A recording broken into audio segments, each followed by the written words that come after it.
Ndugu zangu, karibuni tena Wizara ya Elimu, Sayansi na Teknolojia. Tuna tangazo tungependa kwa pamoja, mimi naibu waziri hapa na naibu katibu mkuu ambaye vile vile leo anamwakilisha katibu mkuu, tulitoe kwa umma wa Tanzania. Itakumbukwa kwamba tarehe 28 Agosti 2025 wakati Rais wa Jamhuri ya Muungano wa Tanzania Mheshimiwa Dr. Samia Suluhu Hassan akizindua kampeni za uchaguzi mkuu pale katika viwanja vya Kawe, alitoa ahadi ya vitu ambavyo serikali yake anayoiongoza mara itakaporudi madarakani itavitekeleza ndani ya siku 100.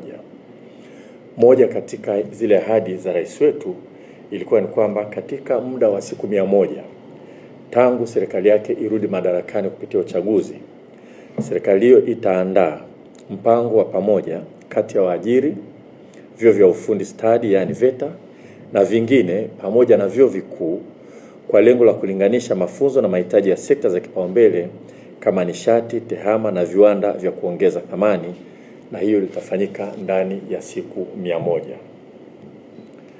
Napenda kutangazia umma wa Tanzania kuwa mpango huu umeandaliwa kwa ushirikiano na wadau ikiwemo sekta binafsi, na kesho tarehe 9 Februari 2026 katika ukumbi wa mikutano wa kimataifa wa Julius Nyerere hapa Dar es Salaam, mpango huu utazinduliwa rasmi na Mheshimiwa Balozi Dr. Emmanuel John Nchimbi, Makamu wa Rais wa Jamhuri ya Muungano wa Tanzania.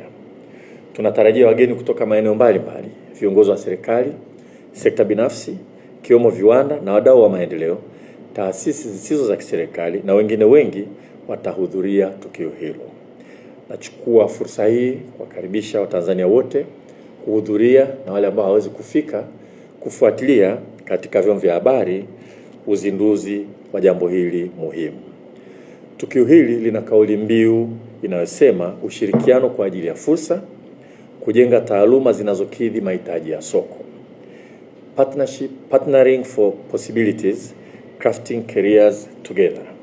Ndugu wanahabari, ndugu wa Tanzania, ushirikiano huu kati ya vyuo na waajiri unalenga kuimarisha ulinganifu kati ya mafunzo yanayotolewa na mahitaji halisi ya soko la ajira, na utaongeza fursa za mafunzo kwa vitendo, kuimarisha ujuzi unaohitajika katika sekta za kipaumbele na kuongeza ushindani wa wahitimu katika soko la ajira.